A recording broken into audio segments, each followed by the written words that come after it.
thank you so much for being on my New Crystal Mind interviews. Thank you for having me. I am really excited to have you here today.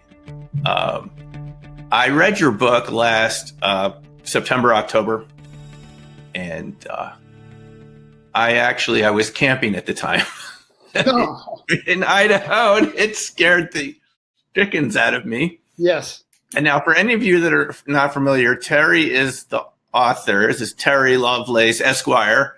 He is the author of this new book, Incident at Devil's Den. And I will show you what it looks like if you haven't read it. Right here. One sec. I think this should show up on your screen. This is, it should show up in the corner of your screen here, Incident at Devil's Den. And Terry's book is just absolutely fascinating to me. I mean, this guy went through so much. He had experiences starting in childhood and the resistance from the adults around him and authority figures. And then he joins the Air Force as a medic and has more experiences, eventually culminating in a very scary camping trip where something happened to him and his buddy Toby. And if that's not enough, he encounters more UFO witnesses working as a lawyer later on in private practice. He later on went to serve as the Assistant Attorney General for the U.S. territory of Samoa. Yes. And he recently published this book, Incident at Devil's Den, where he had the courage to come forward and tell us what's happened to him, how he was treated by the Air Force. And I want you to hear from him today because I think, this is, again, one of the most fascinating stories that I've heard from contactees and folks that have seen these craft. But Terry's a little different because Terry remembers being taken aboard this craft. And I have to tell you, Terry, the images I got from your book while I was reading it were so graphic and startling. It didn't bring back any memories for me like that. But we don't often encounter people like you who actually have been aboard a craft like that, encountered the unknown, and had the courage to write about it. So I just want to say thank you before we start. I appreciate that. Yeah, so thank you for coming forward and having the courage to do this. We need to find out what's going on. I'm sure you'll agree this is a real big mystery at the moment. People like you have had these experiences. It's been going on for decades and decades. And then people, eventually you have enough wherewithal to come forward and put it together in a book. So we'll have some time for questions and answers at the end. Sure. And I guess we'll go for about an hour or so. So, Terry, I don't want to take much more of the stage here. I'd like you to tell your story. And we did hear you on Coast to Coast the other day, but I felt that it was a little rushed. I thought that you didn't have time to really expand. I want you to have time today to tell us what we need to know. You can go from the beginning of the book, from your childhood. I think those are some interesting experiences. And the sighting over the at the Air Force Base as a medic, the Black Diamond, as you referred to it. It's just all fascinating stuff. Just absolutely fascinating. So, Terry, thank you very much. And what made you want to come forward and finally do this? Let's just go there. I had no intention of ever writing this book. I really intended to take this to my grave. From experience, my wife and I learned that anytime we discussed this incident, it disturbed my sleep. I mean, in a big way. I had horrific nightmares. And I guess we were kind of conditioned not to talk about it. And in 2012, I slipped and fell and thought I might have broken my leg. And I went to the hospital emergency room at the VA. And they took a shot of my knee, one from the front to the back, one from the side, or one with my knee bent. And the technician looked kind of confused and said, "Mr. Lovelace, have you ever had a shrapnel wound or anything that would account for this foreign object in your leg?" And I explained, no, I've never had an accident, nothing. They ended up I didn't know they took this many. I thought they took 8 shots. I found out recently they took there are 24 images they took. And for a possible broken knee, 2 is the average. So, and it turned out to be helpful later on. She called the radiologist, and the radiologist came down and looked at the film. And if you look, there are 2 X-rays. On the one film, there's the object above that looks like a computer chip. Yep. 2 leads running from it. And then below that, there's a floret pattern of tic-tac size pieces of what he said are the consistency of bone tissue. Right. And then he said, well, it's bone doesn't normally sprout in the middle of your calf muscle. And he was a little perplexed by that. But he walked over to my leg and he said, he was very confident. He poked me in the leg and says, you're going to have a scar right here. You may not know it. It may have faded since childhood, but this thing had to get into your body some way. And I estimate that it would have entered here. And anytime you breach the integrity of the skin, even though the wound heals, there's going to be scar tissue there. And I have no scar. Anyway. Right. Mm-hmm. And I asked him, I said, doctor, how often is it you find somebody with a foreign object in their leg with no corresponding scar? And he said, in 23 years of radiology, I've never seen it. He said, I've seen them migrate a little bit as people gain or lose weight, but the absence of a scar, never. So that was about the end of it. I mean, that's all he had to say. There wasn't much to do. The cause of my leg pain was really what's called a Baker's cyst, a benign thing that goes away in a couple of weeks without treatment. But I saw the X-rays, and I asked to see the X-rays, and saw them. And when I looked at them, I just felt stunned. And Terry, is it okay if I show the pictures here from the book? Yes, please do. I don't know if these will show up, but in the Kindle version, I'm aware, Terry, that your book is now available as a paperback. I think Correct. when I saw it a couple of months ago, it was just a Kindle book. And you've got some great photos in here. I mean, of the craft, the triangular craft. I believe that was, well, we'll talk about that one.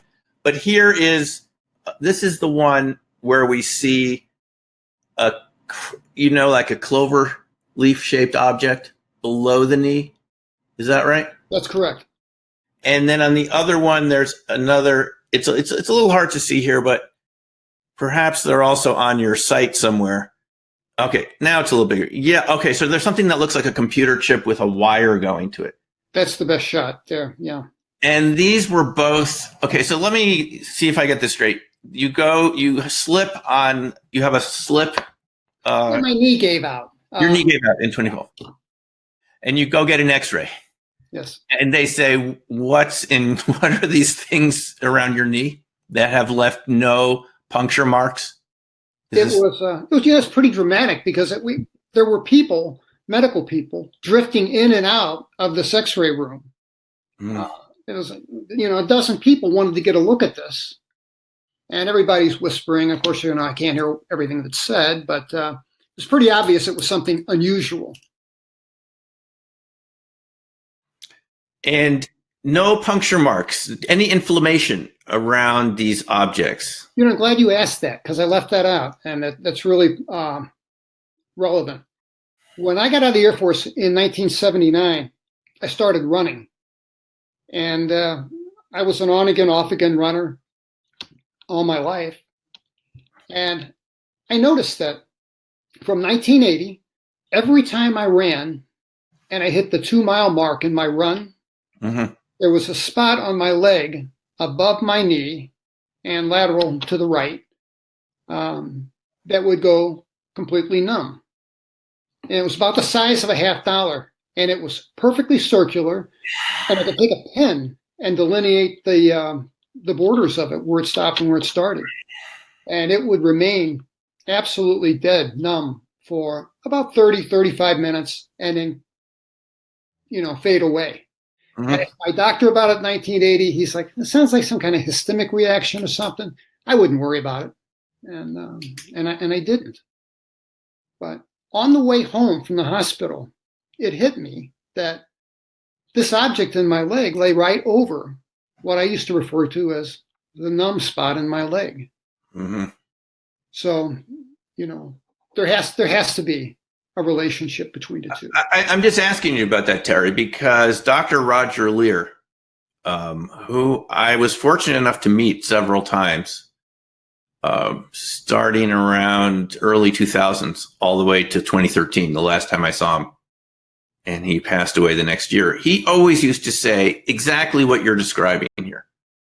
He said he would do these surgical implant removals of the sort of thing that you had. The patient would go in for a routine x-ray and the doctors would say, when did you get this object put in your leg, or what's in your leg, that sort of thing, right? Or in the arm or back of the neck, wherever these things are. And I remember Roger saying over and over again, we don't have the medical technology to do this, because if we put a foreign object in a person's body nowadays, a pacemaker or anything, surgical stitches and pins and things like this, it's going to cause some inflammation and there's going to be a wound, entry mark in the skin.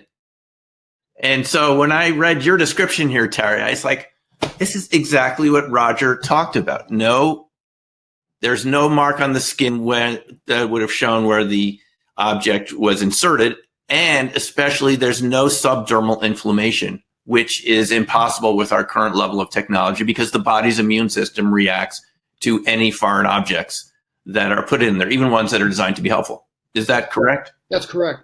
And the most common question I get is, well, why didn't you just have it removed? Good question. I tried. I spoke with 3 doctors at the VA. Mm-hmm. They were all 3 surgeons at the VA. All 3 of them said, refused to do it, said that it was a non-therapeutic procedure and that I would need clearance from the cardiologist. Well, I work in the Veterans Administration, so I went to see the cardiologist, and he would not give me clearance. I had a heart attack in 2005, mm-hmm. And the standard of care is if you've got something in your body like this that's not causing you medical distress, standard of care is with someone with my health conditions, to let it ride. So I went on outside. I went to private doctors. I went to 3 private surgeons, and I had the same responses. No problem. We'll take it out for you. Get me a medical clearance from a cardiologist. And it was plain to see that wasn't going to happen. I tried. Mm-hmm. So that's why I didn't have it removed. I couldn't find anyone to do it. Yes. So this really begs the question, Terry, when were these implants put in your leg? Do you believe it was from the camping experience at Devil's Den? Was it from one of your early childhood experiences? And why don't you just go ahead and elaborate on those? And sure. I'm sure our audience would love to hear, your experiences. Yeah. Well, let me start from childhood and go through and explain. When I was about, from the ages 5 to about 7, I would have these really bizarre, my parents said they were nightmares, but they were sure real to me. And in my bedroom at night, there were 4, and I know this sounds crazy, 4 little circus monkeys with long tails. And this is the bizarre thing. They wore a white mask with yellow painted on eyes and this broad grin. Well, that's outrageous. Nobody's going to believe that story. But that's what I saw. Mm-hmm. And the one closest to the head of my bed used to hold out a paw and say, come with us. Come on, Terry, let's go. We'll play. And I recall thinking, did I go with them before?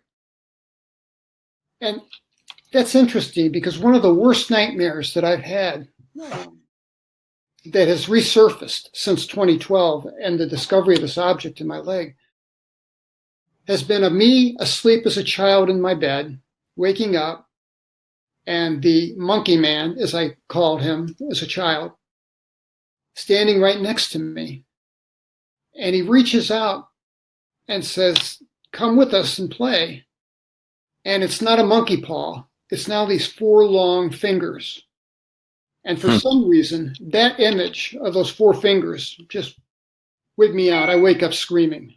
So Yeah. that was my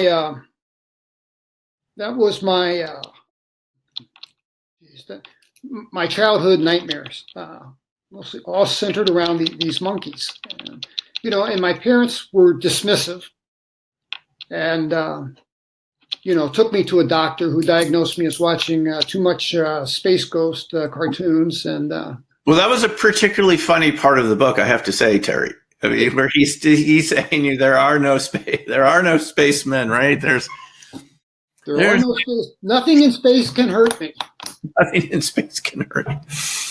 And you're telling him your story. How old were you when you're telling him this story? I was 9 then. 9, and you can tell he's listening to you with a lot of skepticism, but he's trying to put on a face like, "Oh, sure, kid." Yeah. What else? Yeah, that was. And you know what? I had a distrust of medical people for a long time because of that issue. But that's neither here nor there. About this time that the monkey men appeared, I saw a UFO for the first time in my life, or at least the first time that I know. And I was in my backyard, and I was playing with an adult bow and arrow, and I'm shooting arrows into a bale of hay. And I'm looking down, I'm loading an arrow into the notch of my bowstring, and I see this perfectly circular shadow move over me. So I look up, and directly overhead, directly maybe 50 feet, is this perfectly circular disc. It's the bottom of a flying saucer. And, there was more to it than just seeing it. It was really kind of a sensory experience, because when I looked up, it was a weird vibe, I guess you'd call it. There was an audio distortion, and the normal sounds of, kids and cars in the neighborhood. I lived in South St. Louis City, were kind of muffled. Mm-hmm. Mm-hmm. And I noticed the hair on my arms stood up.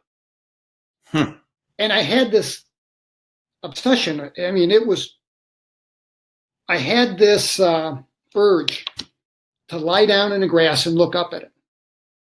Now, that makes no sense. I don't know why I had to do that, but I felt like I had to do that. And I tried to drink in every single inch of this thing. And I put together model airplanes as a kid, and I knew a little bit about the mechanics of things. And I'm thinking, well, where do the wheels come down? And where is the exhaust? And how is this thing propelled? And it kind of wobbles a little bit in the breeze. And I'm wondering, well, who's flying this thing? And I mean, all the questions just race through my head. And it darts off from 0 to 500 miles an hour in the blink of an eye, and it's gone. And I stood up, and I'm screaming, "Mom!" And my mother's afraid I killed somebody with this bow and arrow. Right. She comes running, and I said, "Mom, it was so cool. Did you see it? Did you see it?" And she's like, I don't know what you're talking about. Calm down, stop yelling. She was concerned. She says, the neighbors are going to think you've lost your mind. Stop yelling this instant. And I couldn't take my eyes off the hole in the sky. I mean, there was physically no hole, but the spot where it vanished.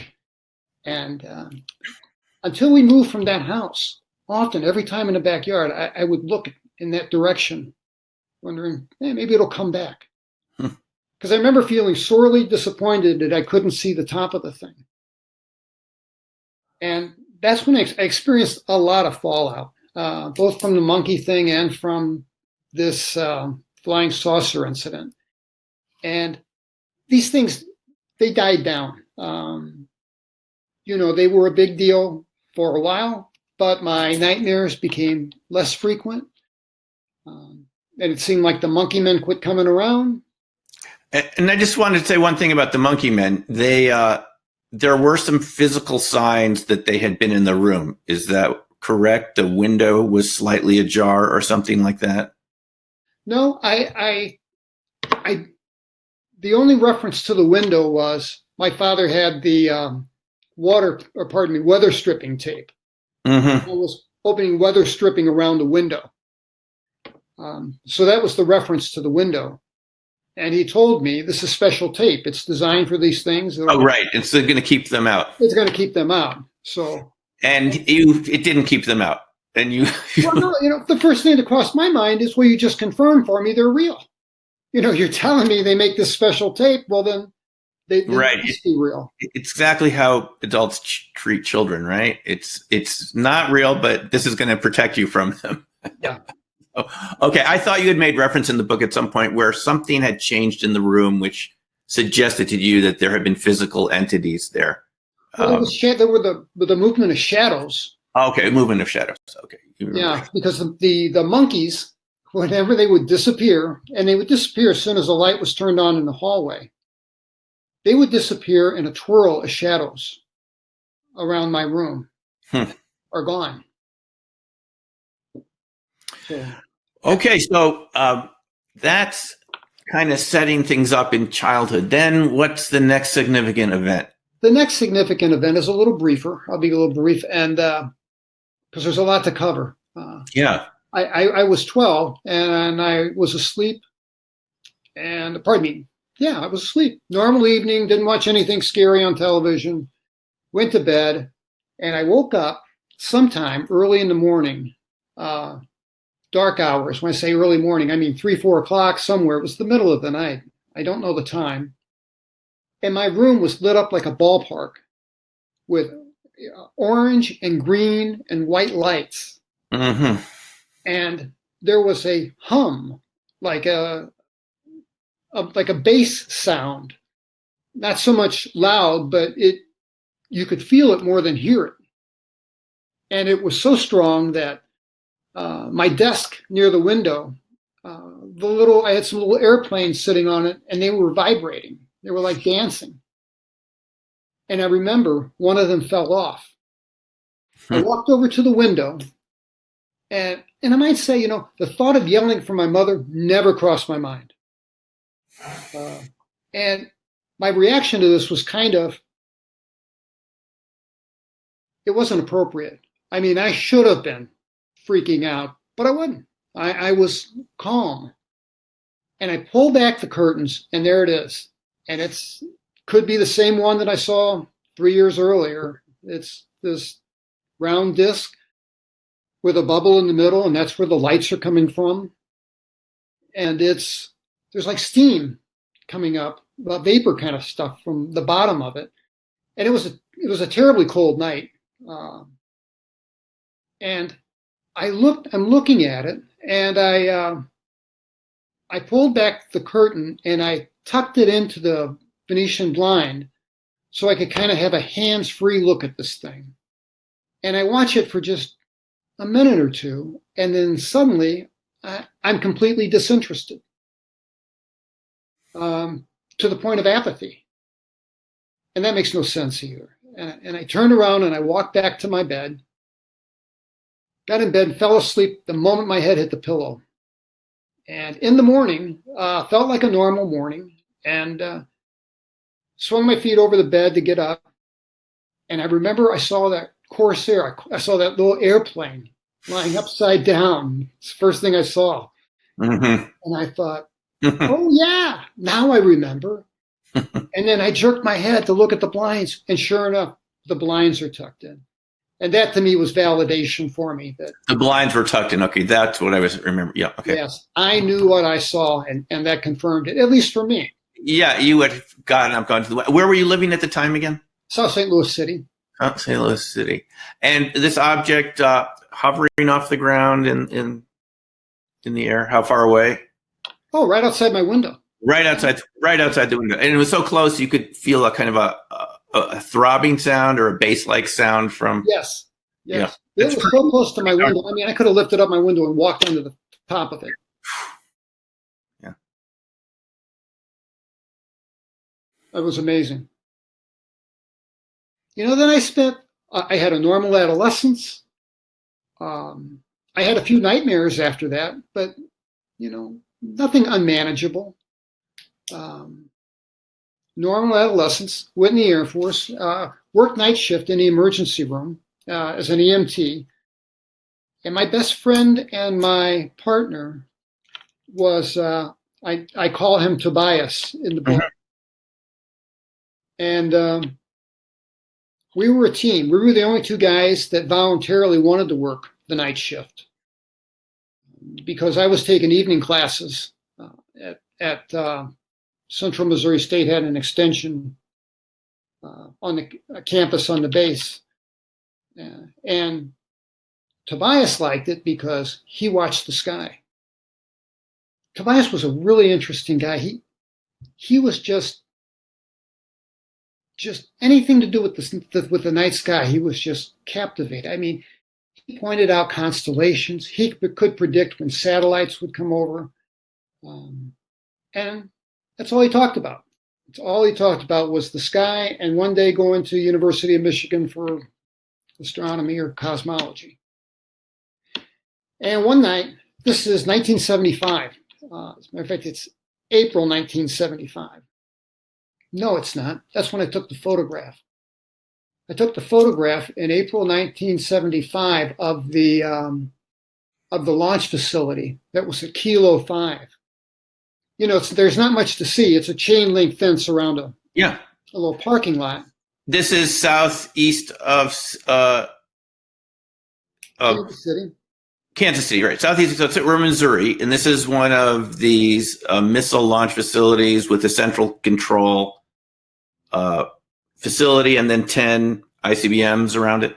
Correct, and it was scattered. All over. Minutemen. These are Minutemen silos. These are Minutemen. Okay.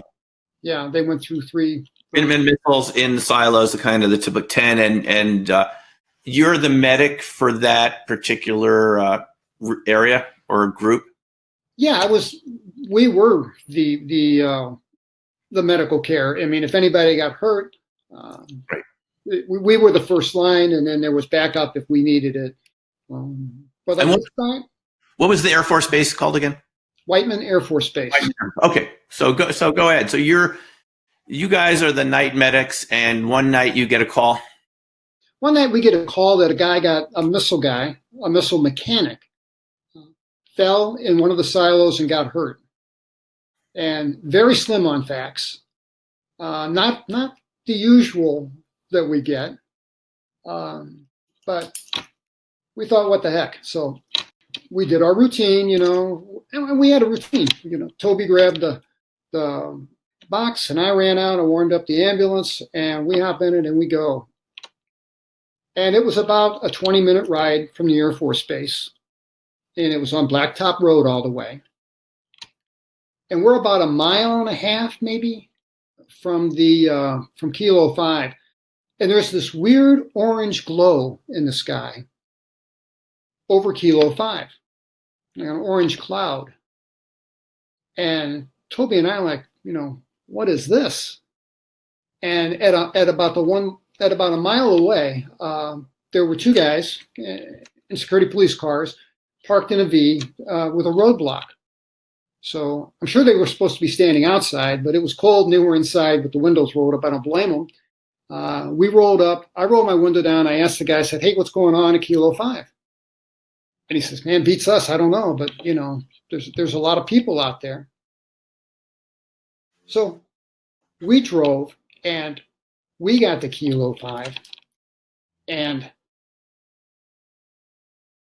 I'm going to kind of cut to the chase here. There was a captain standing in the road, and he said, your guy's okay. He's walking and talking, but nobody goes in or comes out until I say so. Park your ambulance over there, stay off the radio, and stay in your ambulance. Okay.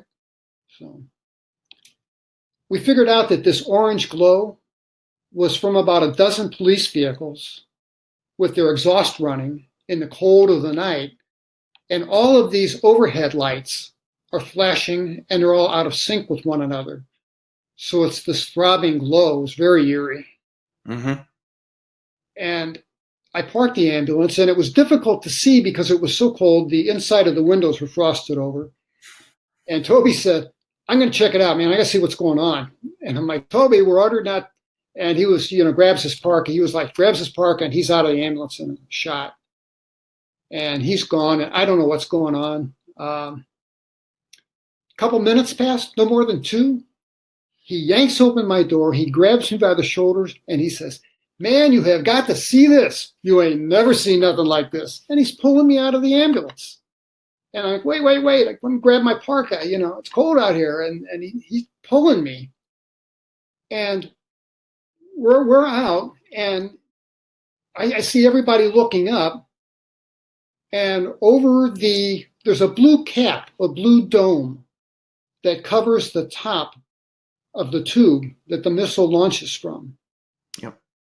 And over this tube, in the air, 50, 60 feet, is perfectly still. This thing a little bit larger than a full-size van, and it is black, and it's multifaceted. It has angles all over the place, and it made no noise whatsoever. And it sat so still. I mean, your mind plays tricks. And I thought, how can this be? I mean, I was actually looking for wires. I'm like, how It's triangular shaped, correct? Correct. Triangular shaped. The size of a van. So not really super huge, just van sized. Just a little bit larger than a full-size van. About 50 feet over the missile tube. Yeah. Yes. And while we're watching, it shoots off. And it shoots off and is gone in the blink of an eye. And, the captain looks at me and I look at him, and we were both smiling, and we were like, it was unsaid, but we were both, did you see what I saw? And then a moment or two, we both snapped back into our respective roles, and he said, all right, go and get your guy now. And the poor guy that we picked up had fallen and broken his ankle, and they had him sitting in a trapezoid-shaped little concrete building. Mm-hmm. That houses the elevator to go down to do maintenance on a missile. Right. They had him sitting in this little building, and the captain ordered him not to get up, to have his foot propped up on a trash can. So all this is going on outside. He never gets to see any of it. So he's really disappointed. Was his injury or accident related to the object? Because you can imagine if they saw this thing, people might have gotten excited and fallen. But what's the story behind that? I don't think so. He was inside. I don't think he would have seen the thing. Right. And I think that as soon as they saw, I think events happened pretty much simultaneously. I think he slipped and fell. And then the guys outside noticed, hey, what's this thing? Now, I want to mention that never did I, for a moment, think that this was anything extraterrestrial. That thought never crossed my mind. It never crossed Toby's mind. We were sure that this was either CCCP or made in the United States, one of them, one of ours. We got back to the hospital, and hospital commander pulls us in, asked to see our reports. And he says, all right, boys, tell me what you saw. And we told him. And he says, all right, tell me again. And we told him. And our stories were the same. And he says, all right, guys, what you saw out there, that was an experimental helicopter. And it's a secret, so don't talk about it. He says, I mean it. Don't run in your mouth. You're smart guys. Don't get yourselves in trouble. So I couldn't wait to get home and tell my wife and tell Toby's wife. And, I didn't tell the press, but, I told a couple of people. And we were all sure it was terrestrial in nature. then that was in 1975. But you said there was something you mentioned in Incident at Devil's Den, which is that when he explained to you that this was a helicopter, an experimental helicopter, you could tell he was just saying this. He didn't really know what it was. Is that correct? That's correct. He had no clue. I mean, it was all we could do to keep a straight face. Terry, it's so common because, as you mentioned in the book, over nuclear facilities of every shape and type, whether they are power plants or missile installations or submarine docks, you get these objects. And in the early 70s and the late 60s, as I'm sure you're aware, there were waves of sightings, the so-called Northern Tier sightings, all the way from Malmstrom Air Force Base in Montana to Loring Air Force Base in Maine, all of which were, Minuteman installations or other types of, nuclear missile installations, right? Yeah, all of them. And they always had that. This was so common. And so here's just another case that you're mentioning that I think no one ever heard of before you published the book, right? Here's another case at this Air Force Base near Kansas City where these objects are showing up right over. In other cases, the missiles were deactivated. There were cases in the Soviet Union where they were activated and the launch sequence were initiated, so forth. Oh, I've heard that. And that just is frightening. It's just frightening. I mean, at least I know terrestrially who's got their fingers on the button, but, I don't know what ET might do.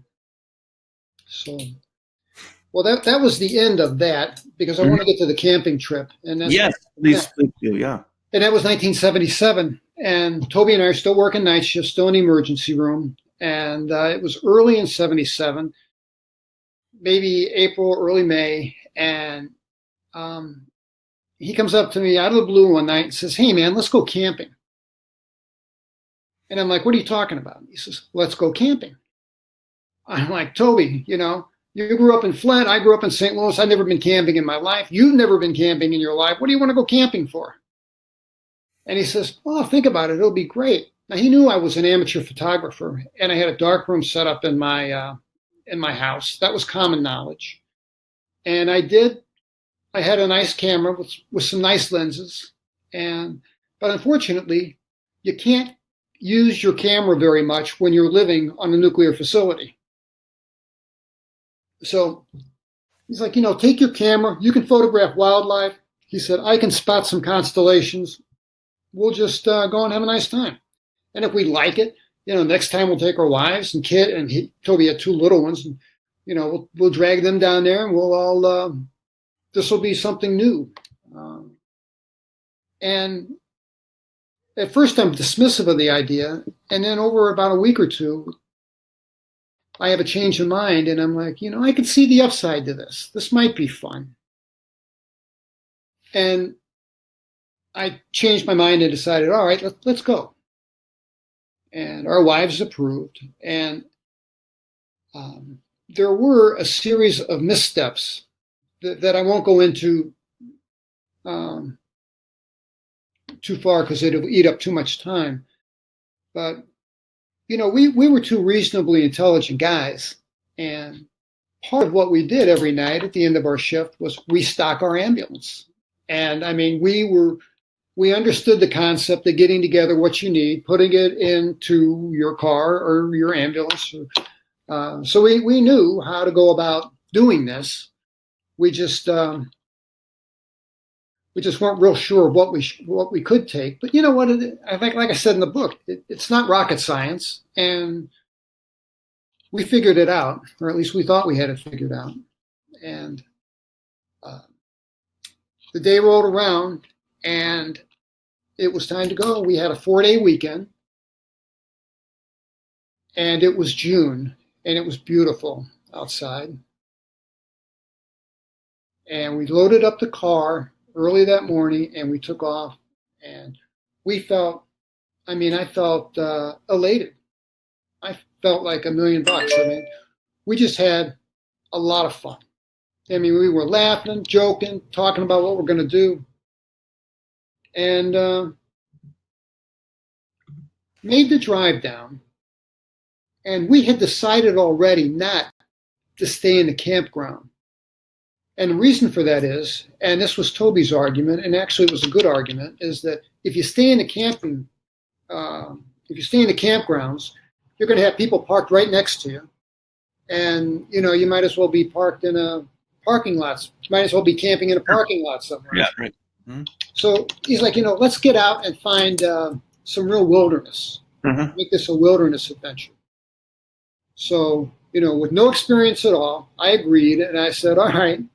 We're gonna dodge the campground place that sells the permits, and we're gonna find a place to go that's cool without any people, and we did, and we skirted the park rangers, and we passed the sign that said no admittance, and the road degraded from pavement to gravel to ruts in the road, and we came to a chain across the road with a sign on it that said, absolutely no admittance.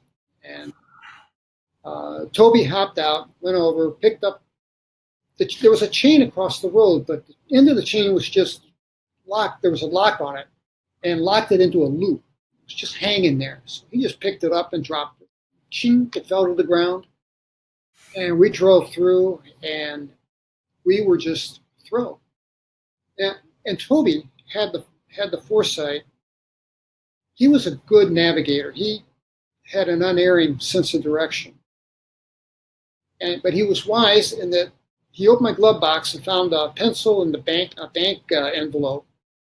And he said, I'm going to make a map so that when we need to get out of this place, we'll know how to do it without making wrong turns. Because there are no landmarks. All there is trees. That's all. So he made a detailed map, and we're driving, and we can both tell we're on a steady grade moving up.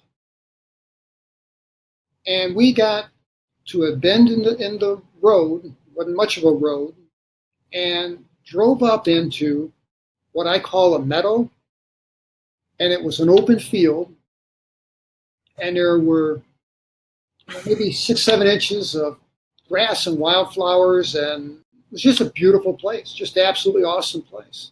And a tree line about 3/4 of the way around it, and some large boulders type stuff on the right, and then a creek down below. Yeah. And sounds beautiful. it was. Yeah. And I wanted to park right in the middle of the meadow. I thought that made sense. And Toby's like, absolutely not, absolutely not. And, normally when we had an argument, he would cave, but he didn't cave on this. And he was very insistent. I think we should park over here. And, I said, sure, let's do that. And we parked next to the tree line. And a couple of odd things happened, but nothing to go deep into here. But suffice to say that we were there, and evening fell, and it was getting dark faster than we anticipated. We pulled the car around, I kicked on the high beams, and we are setting up camp kind of later than we should have been. So you fell asleep, is that correct? We both fell asleep. And you wake up and it's dark and you start to panic a little bit? We woke up, and Toby wanted to set up camp as soon as we stopped the car. And I said, no, look, I've been driving all this way. My legs are cramped. I want to get out and stretch my legs. So we did. We went on about a 3 or 4 mile hike. And there was a limestone outcropping with a canopy of trees and over the top of it. And it was a pretty neat place. And we climbed up, and the stone was cool to touch. And we thought, this is a great place to kick back and relax for a little while, and then we'll head back. Neither one of us would have in our wildest dreams thought we'd fall asleep. I know I never would. And I'm not, even to this day, I'm not take a nap in the afternoon kind of guy. I don't do that. And I sat back and put my head back on the limestone rock, and I was out. And the next thing I knew, Toby's kicking me and screaming, "Get up, get up." Leave the expletives out, but get up. And he says, we got 4 miles to get back to camp and it's getting dark. And he says, man, we can't be caught out here in the dark. So both of us have this panic to get. How many miles was it back to the car? I'm guessing it was close to 4. Well, that's a good distance in the dark, right? To go back to your car. You haven't even set up camp yet, right? No, we haven't set up camp yet, and it was not dark yet. Yeah, it was not dark yet, but the sun was going down. And you knew you had limited time to get everything together before the Correct. So we got to the edge of the meadow, and we were hustling. We were running. We got to the edge of the meadow. I'm glad, I would have taken a completely different path back, and we'd probably still be there. But Toby's sense of direction got us back, and we sprinted the last 100 yards, and we're at the car, and twilight just sets in right at that moment. And so with the high beams from my car, it was all right.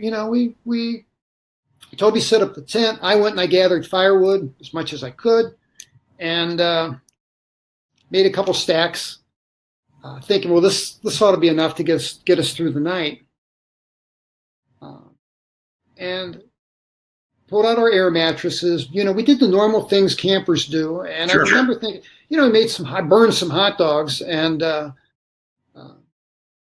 we sat back, and I remember saying to Toby, I said, this must be the allure of camping. This must be why people like this. This is really pretty cool. And he was like, yeah, I told you, this is fun. We're going to do this a lot. And we're kicked back on these air mattresses. And I'm guessing time-wise, it's close to 10 o'clock or 11. I'll get to my watch later. And we're kicked back, and there's a lull in our conversation. And I noticed that the tree frogs and the crickets and all the noise that I'd heard just an hour earlier, all that was silent. And I mean, you could hear a pin drop. And not only that, but I looked, and I mean, it was a little difficult because my light was this flickering, dying campfire. But I'm looking at the trees, and the leaves aren't moving. I mean, it was almost like a 3-dimensional image rather than real life, because everything was dead still. Wow. And that unnerved me. And I asked Toby, I said, is this right? Is it supposed to be this way? And he said, oh yeah, don't worry about it. He said, they'll be back. They'll be back in an hour. Watch. We were laughing and cutting up. We made a lot of noise, man. They'll be back. And that stuck with me. And we're sitting back, we're having a little more conversation, but I think we're both feeling a little bit unnerved.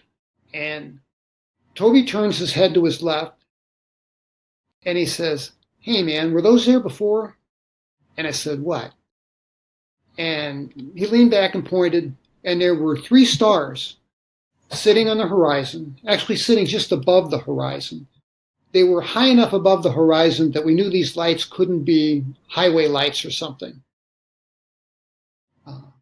And I said, no, I don't remember seeing those before. What are those? And we were both pretty familiar with aircraft lights, and we're debating, what is this thing? And I'm saying that can't be an aircraft. And then while we're debating this, it moves, and it turns, and it rotates like on an axis, and does a 3/4 turn, and we are awestruck. And we were, whoa, did you see what I saw? And we were really excited. And then it started to move up in the sky. And there was, again, a lull in our conversation. And I felt this feeling of calm wash over me. And it was almost like in waves. And I felt mildly sedated. And all of the anxiety that I had earlier was all gone. And I was fascinated by these lights, but mildly disinterested. I know that sounds contradictory, but that's the emotion I had. And these three lights grew as they climbed up higher into the sky. The 3 points of light spread apart and always remained equidistant to one another. So we figured out pretty quick it was one object and not three choreographed somehow. And it must have done like a tumbling motion because we could see it turn and then, one light disappear and then it's just two, and then the light would pop back up on the other side like it was doing a tumbling type action. But it seemed like it was intentionally navigated. It didn't seem like it was something,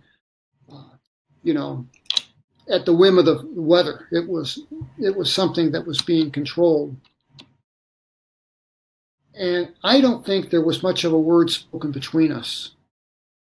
And I know Toby felt the same sedation that I felt. And I remember asking him, I said, Toby, should we be scared? Or no, I said, Toby, are you scared? And he said, no, I'm not scared. Are you scared? And I'm like, no. And I'm like, should we be scared? And he said, I don't think so. And we watched this thing, and it gets closer and closer and closer. And we could tell that the area inside the 3 dots of light was jet black, where the area outside of the 3 points of light was dark blue and star fields. And over the course of, and I'm guessing at time, it must have been 3/4 of an hour or so, this thing is parked directly over our heads.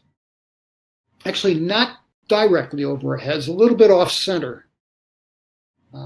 Because we were parked on the edge of the meadow by the tree line, this thing was kind of centered. Matter of fact, if we had parked and set up camp where I wanted to initially, we'd have been right under the center of the thing. And we're watching this thing, and Toby has a flashlight, and I think the next thing he says was, I'm going to try to signal it. And I thought, are you crazy? And I'm too far away to snatch it from his hands. And Toby was always prone to act on impulse. And he took this light, and he flashed this light, I think 3 times at the thing. And from the bottom and exact center of this triangle came a pencil-thin, before that, from the center of the thing in the middle of the triangle came a beam of light. And it was about the diameter of a softball, maybe about 6 inches in diameter. And it was a white light. It was a visible light. It was like a searchlight cutting through fog. It was visible. And it just, like somebody flipped a switch and it was on. And it was centered right in the middle of our campfire, which now wasn't much but embers. And, I think I said, whoa, or something, but there wasn't much of a conversation about it. And I recall feeling that mild sense of disinterest and apathy and almost sedation. The light turned on after Toby has his flashlight. Yes.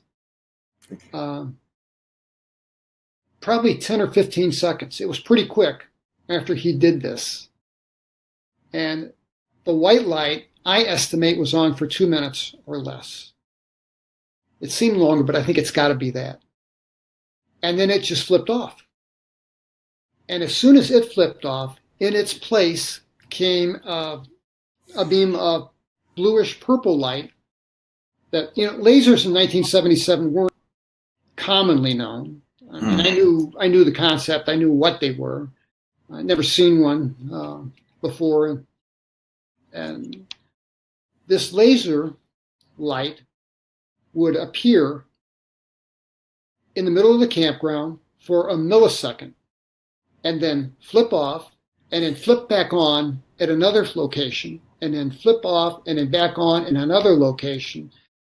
And it does this in millisecond increments. So the purple light is like dancing, if that makes sense. It's on. Yeah, and it's pencil thin, right? Pencil thin. And it hits, I know it hit me in the chest and in the leg. And I know that it hit Toby. But it danced around everything. You know, it was on my car, it was on the tent, it was on, like it touched everything. And Toby said, that lasted a little longer than the white light. That lasted maybe 3 or 4 minutes, tops. And then that's gone. And I might add that this thing, when it's parked, is about 3,000 feet, 2,500, 3,000 feet over our heads. And we could tell that this thing was enormous, but we really didn't have a sense of just how enormous it was yet. But we could tell it was huge. And Toby picks up his air mattress and says, "Oh, show's over," or something like that. And I don't even remember answering him. And we both in unison dragged our air mattresses into the tent and dropped them. And I didn't bother to take off my boots, my shirt, anything. I just dropped my air mattress and I fell on top of it. And the last thing that I remember was hearing Toby snoring already. And I remember thinking he was wrong because the tree frogs and the crickets never did come back. Mm-hmm. And they never did. And I was out. And I don't know how long I slept. After this happened, both of our watches stopped. We wore mechanical watches. In 1977, I had an Elgin wind-up mechanical watch that was stopped at 2:40. And Toby's was stopped at like 2:38. There was like a minute or two difference between our watches. And watch never worked. I wish I'd saved it though. Watch never worked again. Never worked again. Yeah, never worked again. And I woke up and I was kind of out of it. And I woke up again, kind of like when I was 12, I woke up with these lights flashing through the canvas of the tent. And they were just brilliant. And they were white and orange and yellow again. And there was that hum, that low bass tone of a droning noise. And I wake up and I'm out of it. And I'm thinking, these lights, I'm thinking, well, it's probably a park ranger and these are the overhead lights. And I hear the noise and I'm thinking, could somebody be running a generator in the back of this truck? And I'm thinking, that doesn't make sense. And I could feel myself. I felt like I was clawing my way back to consciousness. And I got to a sitting position. And when I did, I realized how badly I hurt. Every muscle in my body hurt. Every joint, I was in a lot of pain. And we hadn't spoken yet. And I'm looking at Toby, and he's on his knees, and he's pulled back his part of the tent seam, and he's looking at something. And one of these flashes of light, I could see that he had tracks of tears rolling down his face. And I could see that it was real visible, because Toby was black, it was real visible against his skin. And I thought, holy cow, what would move this man to tears? And I knew something strange, something weird was going on, but I didn't have a clue what. And I spoke up and I said, Toby, what do you look? And he, shh. And he said, they're still out there. And I'm like, who, Toby? Who's still out there? And I could hear a rustling of leaves and grass, and we both froze and were quiet. And it was like people walking around outside the tent. And they were, in one of the flashes of light, there was a shadow that moved past.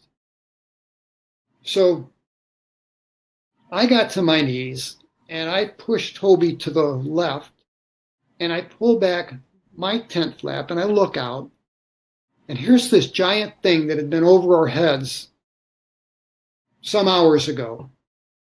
And now it's 30 feet off the ground. And it is absolutely enormous. I stayed in the book, and I stand by it, that it was a city block in length on all three sides and 7 stories tall. Mm-hmm.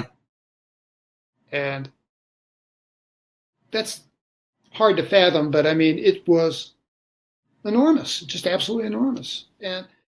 And you recently communicated to me that one of the stories from my Black Swan Ghosts, that description of the woman who saw the triangle over the Hudson River. Yes.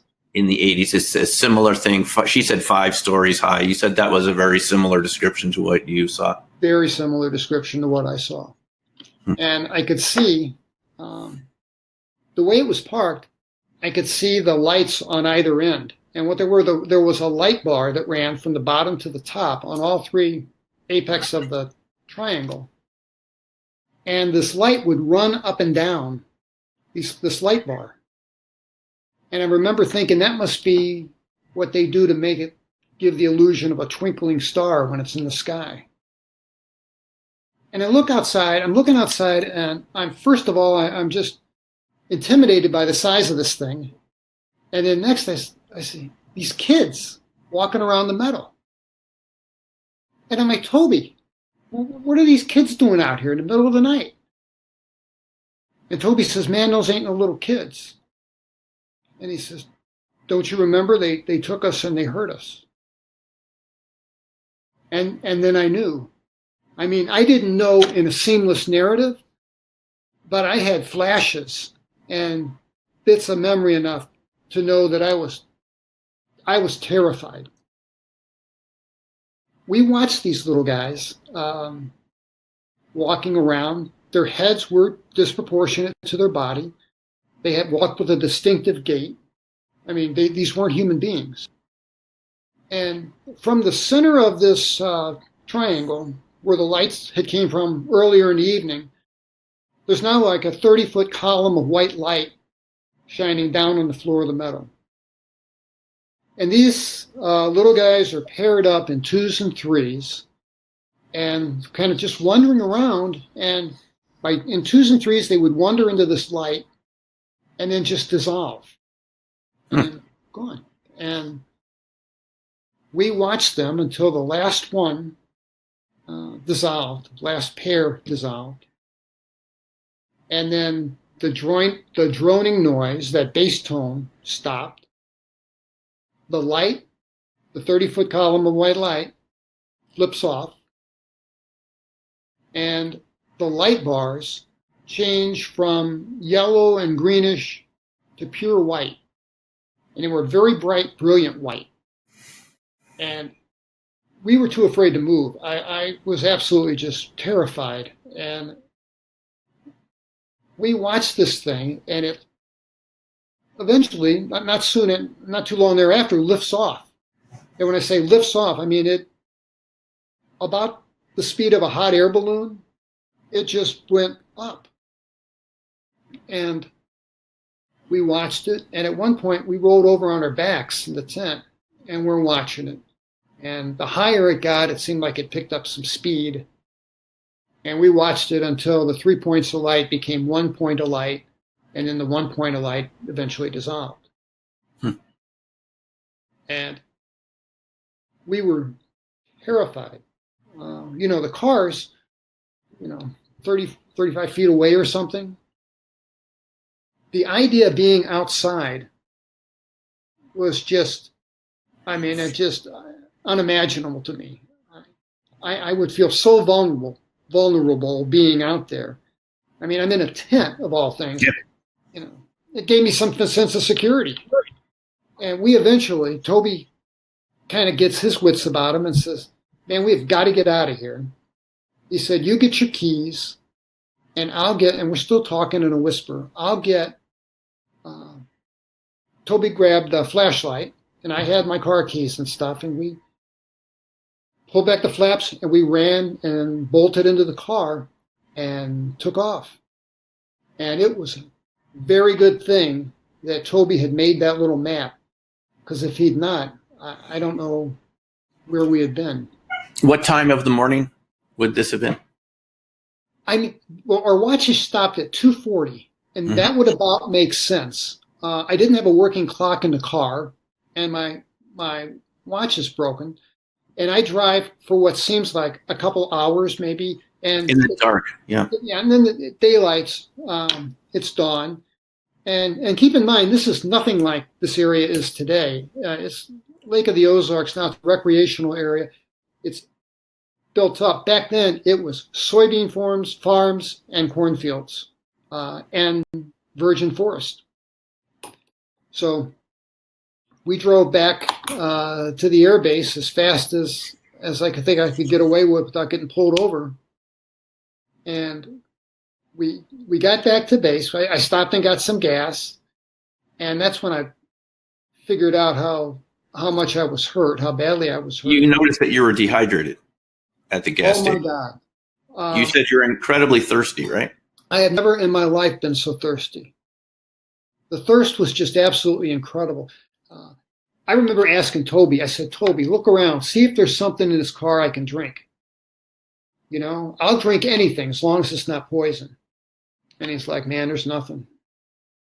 But there was no place to stop. So. And you had left your tent and everything and the air mattress behind. You didn't take everything. You just got out of there, yeah. Yeah, we left and Toby had a backpack with his address in it, and we both lived in NCO housing on the base.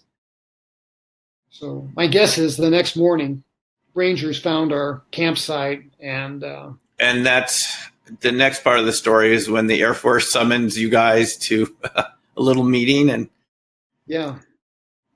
Well, what happened was I'm in the hospital, and I was in for 2 nights, and this was the night before I was going to be discharged the next day. It was about 4 weeks before I was fit enough to go back to duty. And my nurse comes in, and I worked in the hospital. I knew everybody in the hospital. She comes in, and she's got some pain medicine for me and an injection. And as she walks into the room, these 2 guys follow her in, right behind her. And they're wearing blue suits, pinstripe, big wide lapels of the day, wide ties, but that was the style. And they just looked like policemen. I mean, they carried themselves and had that air of authority. And I just thought, these guys are cops. And the older guy, there were 2 guys. The older guy was Special Agent, I call him Gregory in the book. They both showed me identification. And they said to Gregory, the older guy, said to the nurse, "If that's going to sedate him in any way, it's going to have to wait. I have a few questions I have to ask Sergeant Lovelace." Because you were dehydrated and sunburned. Is this correct? Oh, yeah. They had 2 IVs in me running full tilt. I didn't know it at the time, but we were classified as acutely ill. Acutely ill. When we got there. Was Toby in a different room than you at this time, or was he with you? Toby was in a different room. They separated us. And I might add that it was uncommon for an enlisted man to have a private room. This was back in the day where that class distinction between enlisted and officer was greater than it is now, different. And I remember being impressed that I had a private room. That was just unusual. And they kept the lights turned off in the room because my eyes were swollen, just about swollen shut.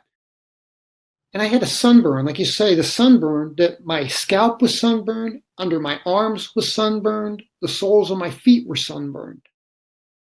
Every square inch of my body was sunburned.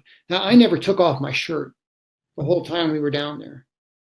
And I have no way of accounting for this burn.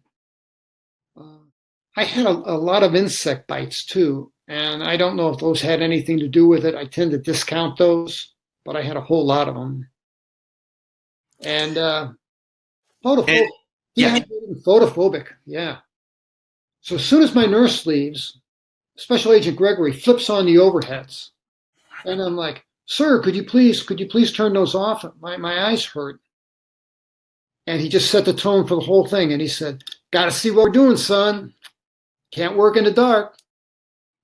And they're working in unison. And the major swoops everything off my tray table and slides it under my chest while the captain is at the foot of my bed. It's not an electric bed. It's a manual crank bed.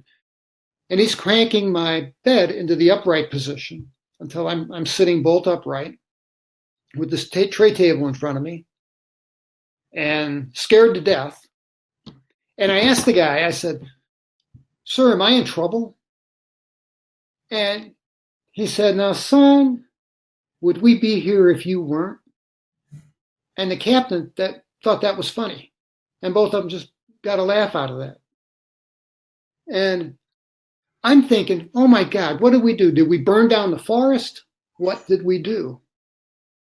And he started asking me questions, Well, what were you doing down there? Why'd you go down there? Why'd you want to go camping 6 hours away? There's a dozen places to camp right around here. And then he says, what I think, he says, the only explanation that I have for you leaving all your stuff behind is that you intended to go back. And he said, is that because you got a little marijuana plot out there somewhere? And I thought, oh my God, by happenstance, could there be some marijuana out there and they try to hang it on us? So I am scared to death. And he asked me, he says, we'd like to have your permission to look over your car and look in your house. And he's laying out these forms on a tray table. And he lays these out and he says, these are waivers and consents. They give us the right to take a look in your car just to make sure there's nothing in there illegal. You don't have anything illegal in the car, do you? Is there anything you'd be worried about? I'm like, oh, no, sir. No. So then you don't have a problem with us taking a look, do you? And I'm like, I wanted to say, yeah, I got a big problem with that. But to be honest, I'm 22 years old. I'm thinking, if I don't cooperate, it's going to make me look guilty. And I know I didn't have any marijuana. I didn't have anything that they would be looking for. So I said, sure. So I signed these consent forms, and the captain left. And they asked me about where we went. I told them about Toby drawing the map. The map was in the glove box of my car. The captain went and retrieved it, and they laid that little map out, and I showed them. And Major had me draw the top of the meadow as if I were looking down on it and make a little box for my car and make a little thing for the tent and, draw it as much proportion as I could. And I did. And then the nurse comes back in and she says, Dr. B wants Sergeant Lovelace to have his pain medication. And I can bring the doctor down here if you want. And, with this air of authority. And the major's amused and he says, no, I think we're about done here.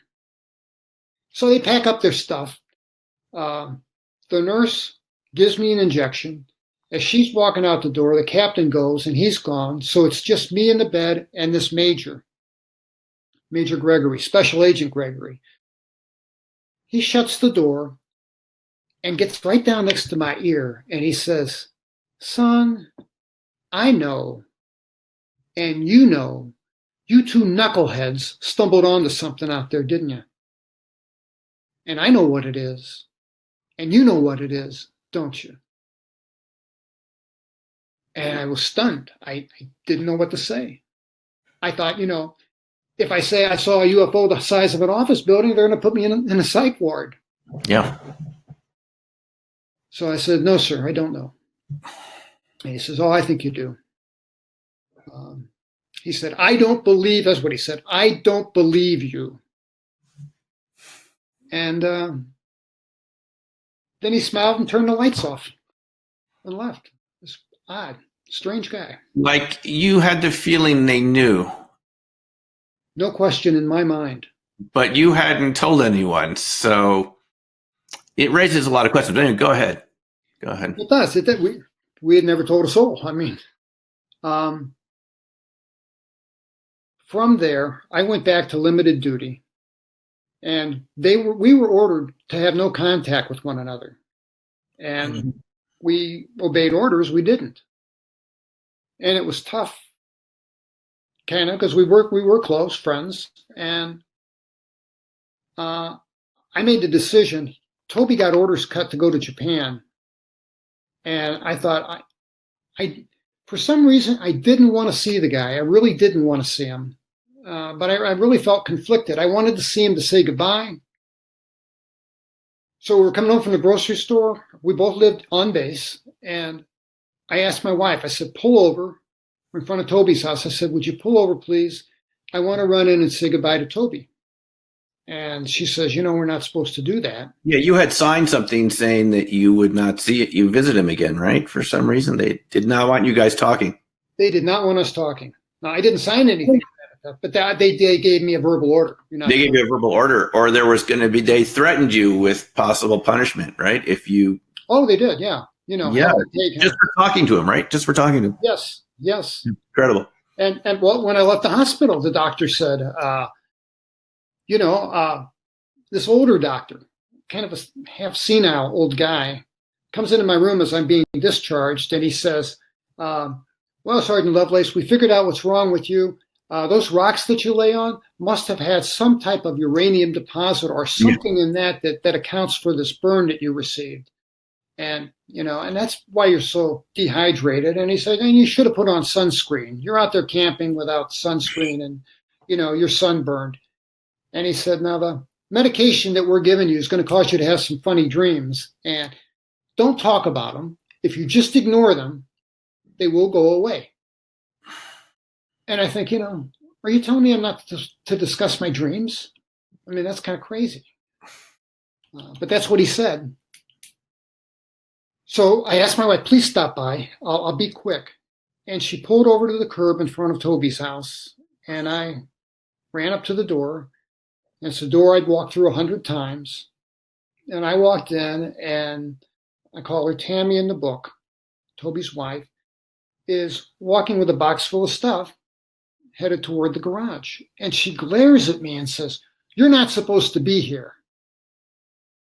And I thought, clearly she blames me for whatever mess we're in for some reason.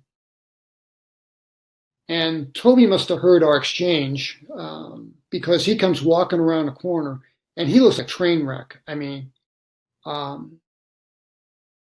he was dirty. He was wearing a dirty T-shirt, jeans, and he wasn't wearing shoes. He looked disheveled. Is the best way I could say it. And when he got close to me, he reeked of vodka. Now, this is a guy that I knew well, and I mean, he'd rarely ever finish a can of beer. If we were playing cards or something, he was a 2 beers a night tops guy. And he just fell into drinking. And I wanted to embrace the guy, and I didn't for some reason. And I held out my hand, and we had this awkward back and forth handshake thing. And I said, I just want to wish you well. And Toby was a short guy. And he looked up at me with them bloodshot eyes, and he said, it happened, didn't it, Terry? And I said, yeah, Toby, it all happened. You're not losing your mind. And I was looking at my shoes. I never looked up. I turned and ran back to the car. And that's the last I ever saw of Tobias. Tobias was ultimately discharged from the Air Force with a drinking problem. He was divorced before that and ran into a series of... Yeah. I mean, this is someone who you said couldn't finish a beer, and now he has a drinking problem. Yes. It's quite a change in character, isn't it? It is. But I had a couple people. In the back of my book, I give a email address if anybody wants to talk to me. Yeah. But that seems to be a common theme is that a lot of people, and I can understand it actually, you can't sleep. You're afraid to go to sleep because of what you're going to see. So we haven't gotten into what you remembered, and we've been going for about an hour and 20 minutes, so I want to take a 1-minute bathroom break. Sure. And we'll come back in a minute. I'll just leave the camera going. Okay. And we will continue what sort of memories came back to you. Because, folks, if you think this is shocking so far, you haven't even heard half of it yet. It's just such an incredible story. So just give me 1 minute, and we'll be back in a sec. Sounds good. Yeah. Do the same.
I'm all set.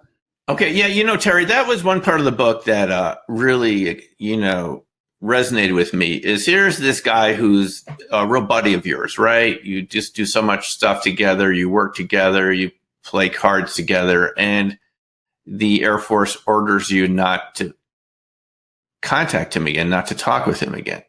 And they haven't told you why. And you don't know what they're really thinking. And this guy is transformed into an alcoholic. You said he dies a few years later.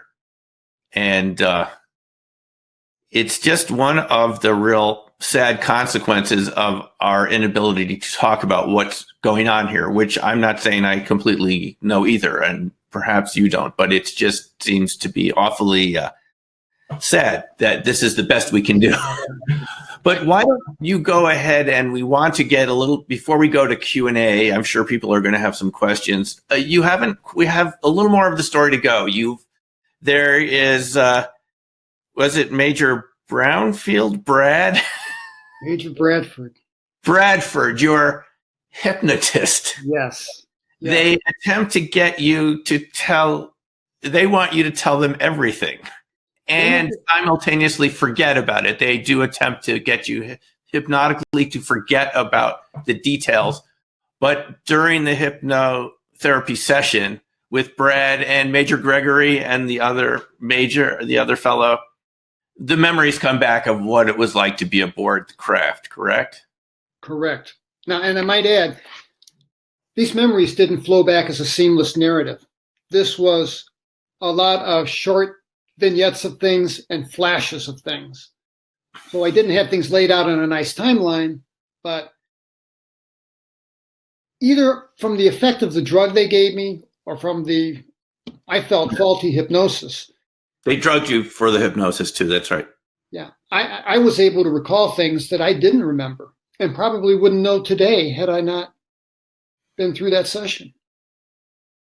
And the things that I saw. Yeah, go ahead. What did you remember? What did you see on the craft? And what you can comfortably tell us, because I'm aware that it was a painful experience.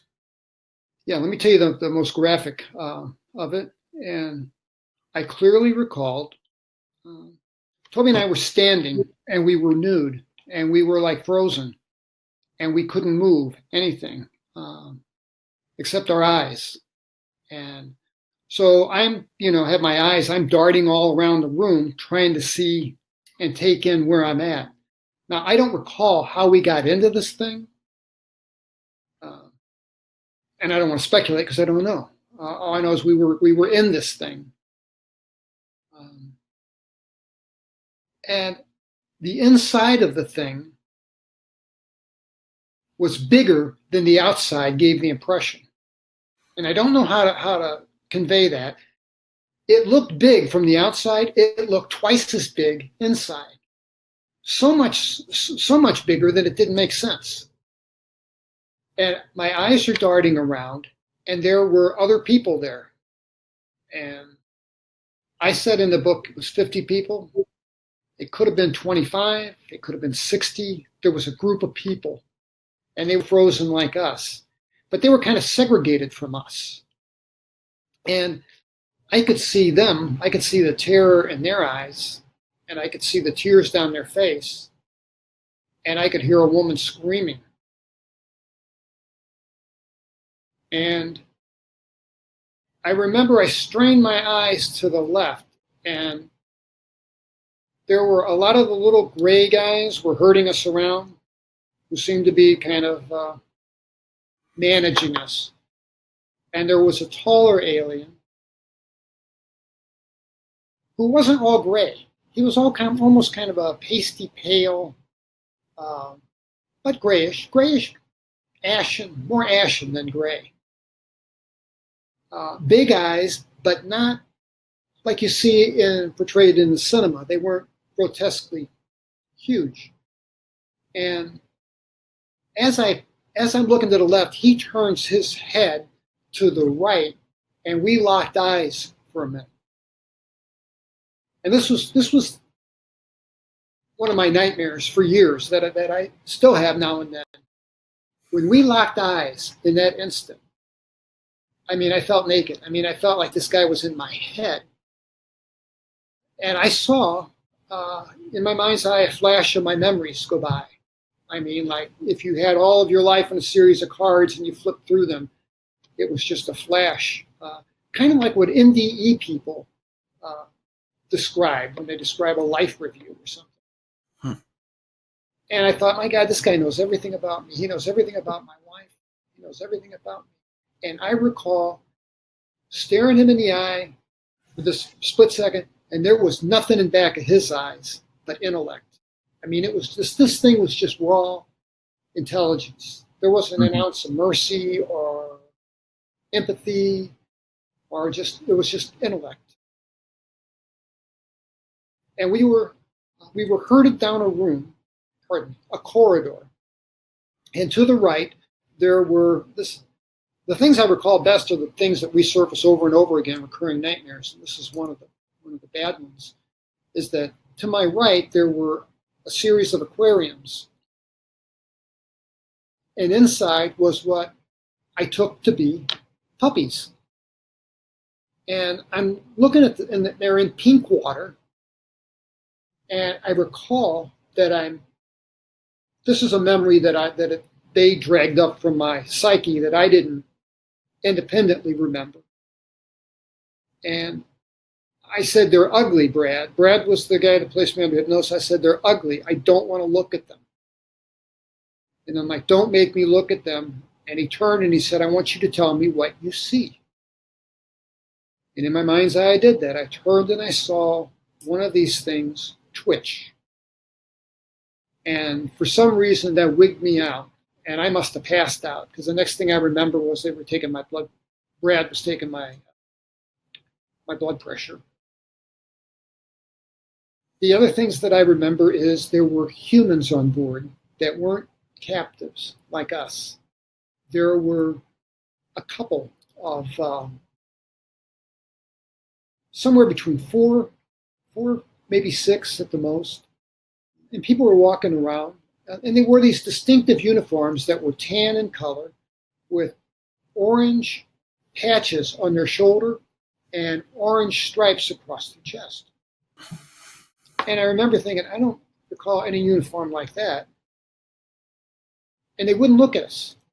And they looked like people that walked down the street. I mean, they had, their hair was cut, they were groomed, they walked with the same stance that we walk, and they were wearing boots and dressed in these military uniform. Both genders or just men?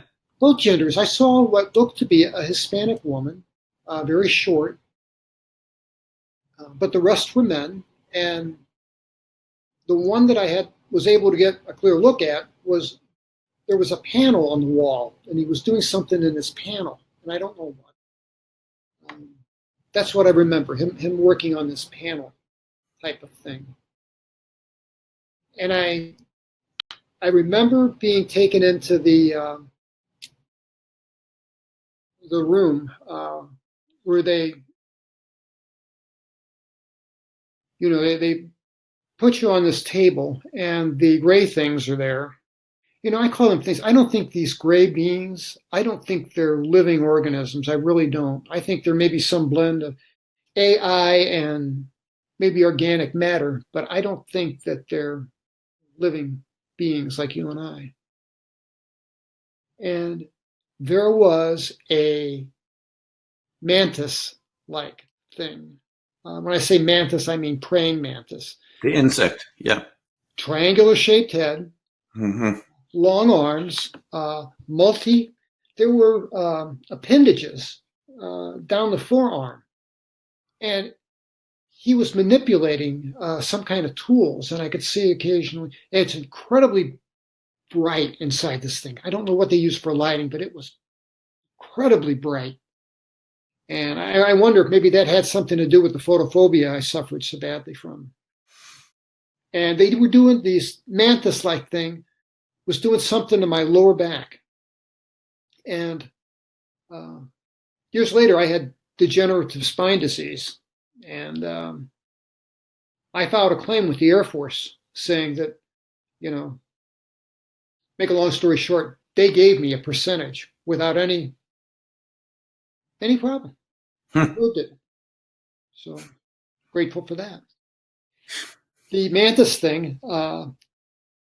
I'm filling my lungs with air, and I can see my chest rise, and I'm screaming as loud as I can scream, and nothing's coming out.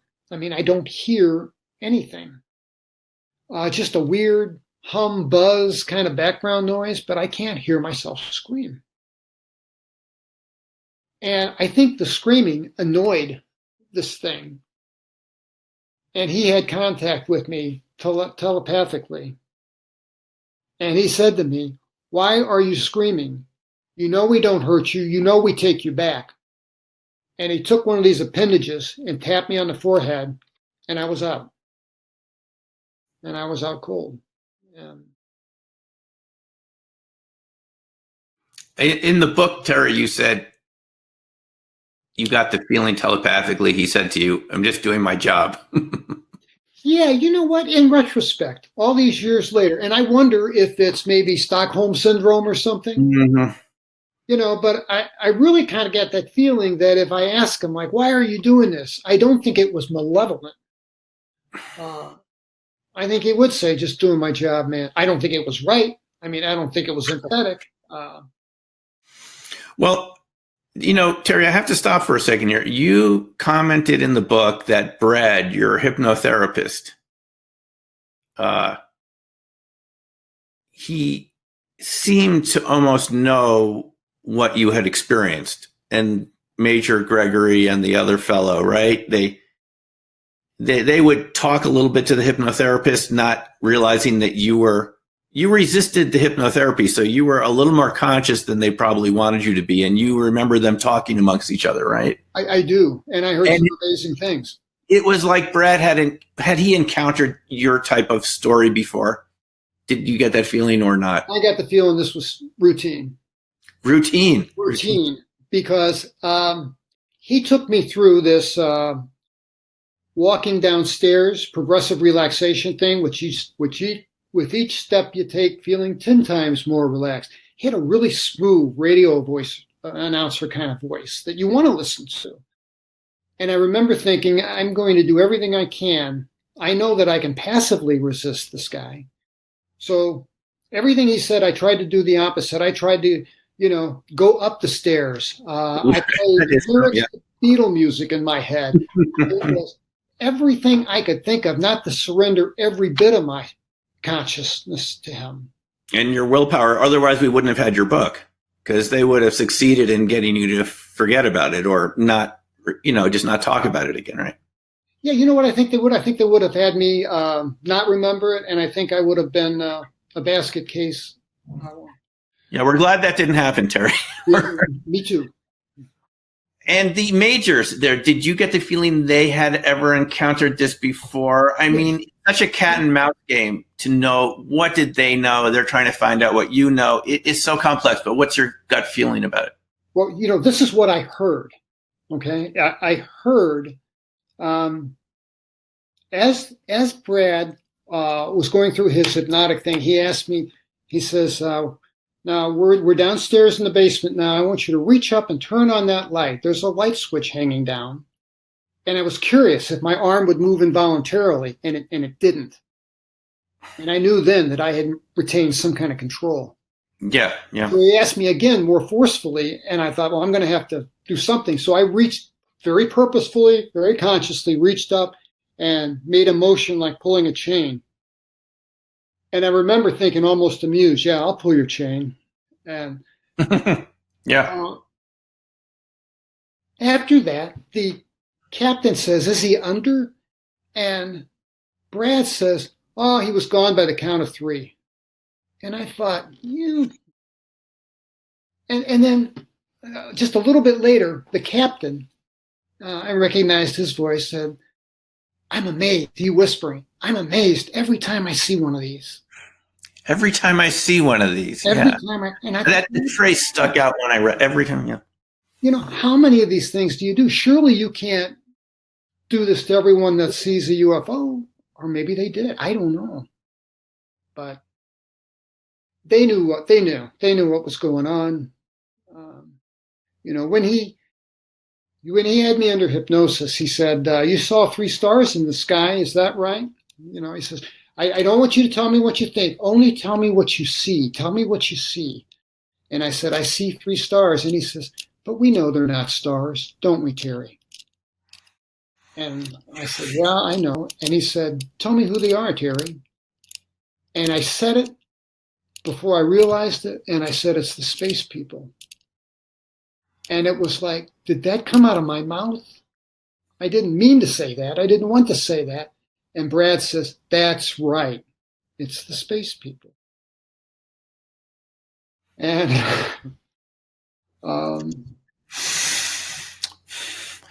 Terry, I mean, your book, all of this brings me in so many directions. I haven't reached a conclusion about what you experienced. Maybe someone out there knows, because I get the feeling from listening to you that I'm sure some of the people listening to this, either now or later on, will say this is some sort of alien reproduction vehicle, as Dr. Stephen Greer calls it. With, there's military people on board, and that this is something we made and it's being disguised as an alien vehicle. But on the other hand, we're talking about the 1970s, and I'm just seeing some of the comments here. Sorry, guys, I didn't see your comments on the side here. I was listening to Terry so much. That these are ETs, and Terry, we've talked a little bit, and I'll be on your show on December 18th. Yes, looking forward. That I'm researching the possibility that physics easily supports the idea of parallel realities, given how quantum mechanics works. And this is parallel, multi-dimensions. This is something in our own Earth reality we don't understand. I don't know which of those possibilities is real, and maybe there are more, but what's your feeling about what's going on here? They obviously have heard about it, and I did share with you Gary, the missile security guard, his video, who I interviewed last year, who also described hypnosis. I'll put the link up above on the YouTube. Very compelling. I mean, if they haven't seen it, you should watch it. It is very compelling. So you found him very credible and compelling? Oh, yeah. Yeah. Because he was hypnotized too, and for some reason it didn't work. And he had a guy there security guard, Airman Holt, who Holt. also Holt or Halt? Holt. Holt, Yeah. Holt, and just like in your story, Terry, they were separated and never talked again.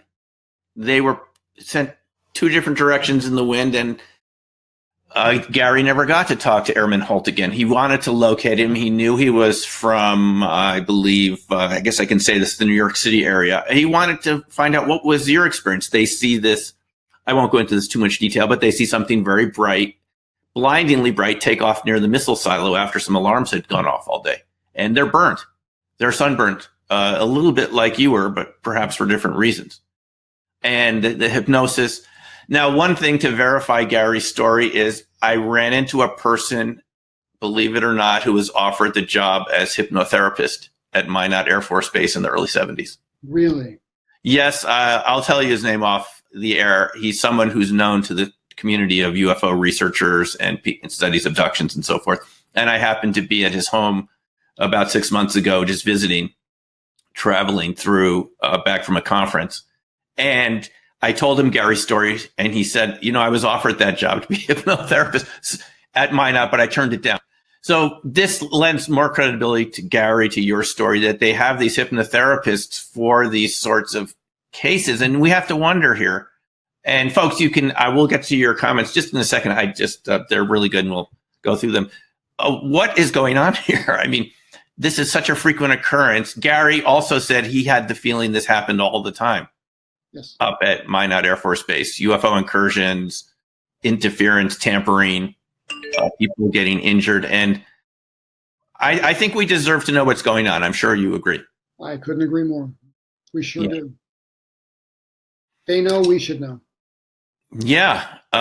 Do you have any feeling one way or another whether this is, do you think it's purely ET? Do you think it's what many people believe are some sort of secret space program that's human derived with look-alike aliens? I mean, people have suggested this seriously, that the military can create these robotic looking ETs to scare people.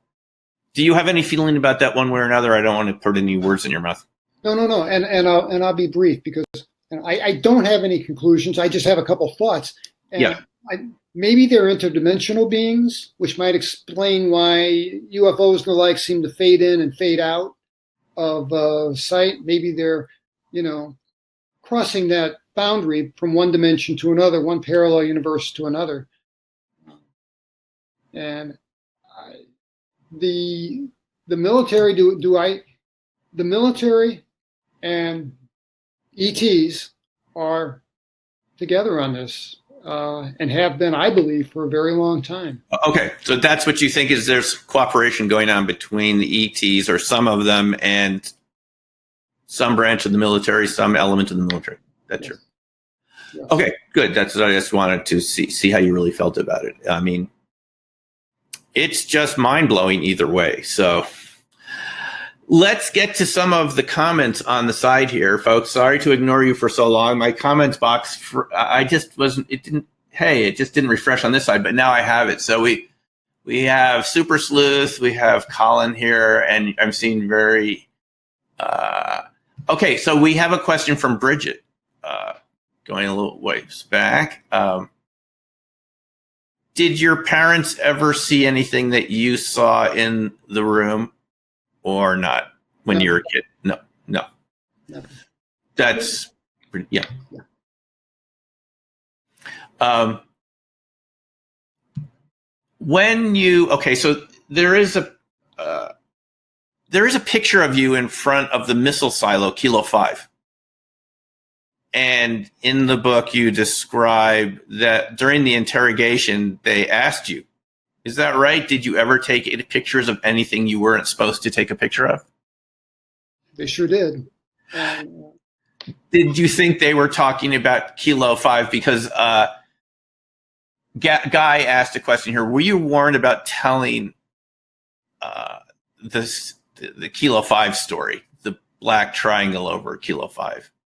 No, well, as I said, our hospital CO said, you can't talk about this. It's a secret helicopter. And we really didn't think there was anything extraterrestrial with it. Do you have any feeling nowadays whether it was possibly an experimental vehicle? I mean, it's amazing the 70s going from standstill to that speed, or do you think they would just simply they were as baffled as you were, and that's what they tell? I think that there is a segment of the armed forces that we're not aware of.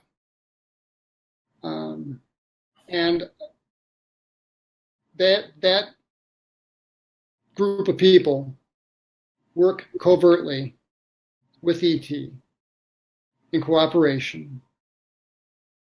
And kind of, once you're in that service, you were in that line profession for life. And I think that it's a joint effort. It's interesting. Okay. All right. Let's take a look. Any more questions? Let's see. So Super Sleuth asks here, do you think that the dehydration you experienced from the Devil's Den incident, was that related to EMF exposure? Or the bright lights? What do you feel? Anesthetics? For years, I thought it had to do with the bright lights, because the inside of this thing, there were two things I remember. One was its size. From inside, it looked as big as a football stadium. And the brilliant lights, absolutely brilliant lights. And I think the brilliant lights, that was the explanation I conjured up in my mind, the explanation for the burn. But I don't know. I don't have anything to base that on other than my gut. Yeah. So they weren't using LED lights like we use nowadays, which we've only had recently. They did damage. Okay. So here's some Super Sleuth comments again. Your tax dollars at work experimenting on military personnel and citizens. Yeah. He said, Super Sleuth says, it sounds like an episode of the X-Files. It certainly does. I didn't see that one where kids are hypnotized. It's just, I'll tell you what I found about Terry's story. It was so much similar to Gary's story. Gary is someone who never spoke before we did that interview, and he graciously gave me permission to put it on YouTube. And so many of the other incidents I've heard of, contactees, abductees, and Roger Lear implants and so forth. You eventually had the implants removed. Is that right? Or no, wait, this is a little more complicated. Do you want to fill us in on what happened? I would love to. And then we'll get to some more. Well, let's just hear this is fascinating. So there's another character in the story that comes in, and why don't we hear about this? Real quick, I'm late 2016, early 2016, I started experiencing a weight loss as I'm pulling together my notes. People ask me, how can you remember this stuff in so much detail? Well, when this is all going on, 1977, 1978, I'm threatened with a court-martial. And my wife wisely suggested, you better keep a diary. You better write down everything that you know now, so we can preserve it and save it, and because maybe we're going to need it one day. And I did. Where was I headed with this? The question. Well, I don't know if you were going to bring up Betty and Betty. Yes, I am going to bring up Betty. Okay, so who is Betty? Pray tell. Okay. Again, this is hard to believe. I mean, there are things in this book that I had second thoughts about saying just because they sound so fantastic that they would ruin my credibility. But I said I'm going to tell the truth, everything that. Not with the audience. They're going to love this. Go ahead. 2016, I'm experiencing this weight loss, dramatic weight loss. I'm busy working on my book, and I wake up one morning, middle of the night. I couldn't give you the time. I'm sitting bolt upright in my living room, in my chair, and seated directly across from me is what looks like a small Asian woman. And she's dressed in black with a black blouse, black pants, black shoes, and a black wig that's on kind of askew, kind of sideways. And I called her Betty because from the side view, she reminded me of Betty Rubble from the Flintstones. That's where the name came from. And as soon as I saw this woman, I felt like, I wish you would take those glasses off. And she responded immediately and said, okay. And she took her glasses off. And she looks familiar. And my mind's racing, and I'm like, I know this woman. And she's reading my mind. We're communicating telepathically. And the thought crossed my mind, that wig looks ridiculous. And she fired back at me and said, it's the same. And my first thought was, the same as what? And she said, the same as last time we saw one another. And that's when I knew who she was. This is the same woman. When the monkey guys took me when I was a little kid, we would go to like a playroom. And the playroom was circular with a gray padded floor.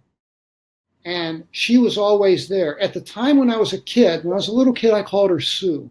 There was an Asian woman in our neighborhood that all the kids, we all called her Sue.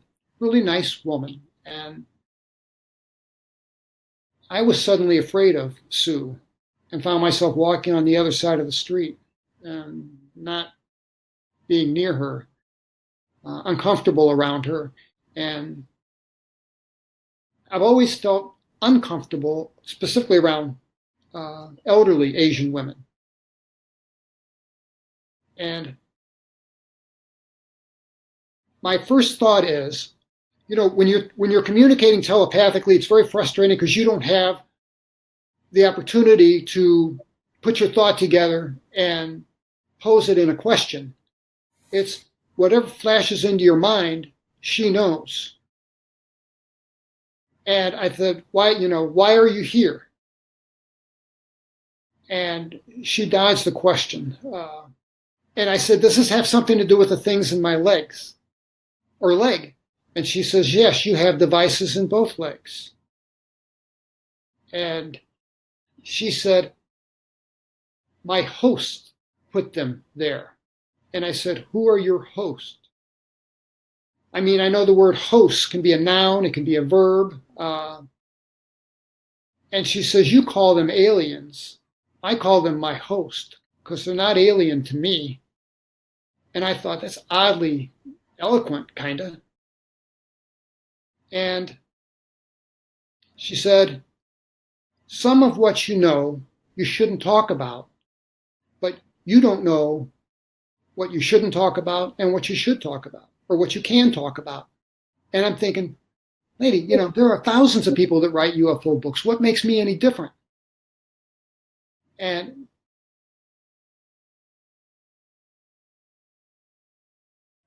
she gave me some vignettes in my head, some mental imagery of the interrogation with Brad. And in 1987, I had an event with her on what I called the big ship. And I've got some drawings of that. I'll send them to you. I didn't put them in my book. From 1987, I had a period of missing time. And she showed me that during those 2 hours, I was with her on this large craft. And it was near the moon. And Right. I thought I was in a giant warehouse. There was no sensation of movement whatsoever.